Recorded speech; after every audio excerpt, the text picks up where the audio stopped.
继续来到台中，这个海军染病的官兵进入到台中一中的上宽，还上宽的游客是减真多。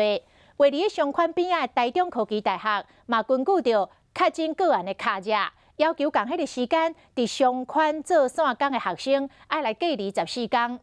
这个一中上宽的管委会讲，原本受到疫情的影响，游客就减2成咯。即卖就参学生嘛无愿意进入到上宽来消费，人数阁减一大半。即卖生理是有够歹的歹，有店家拍算要集体向国防部讨赔偿。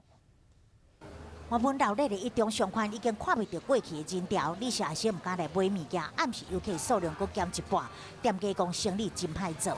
可能大家会比较担心这边，因为刚报电视有报出来嘛，所以其实就多少有影响。少了几成知道吗？3到5成有。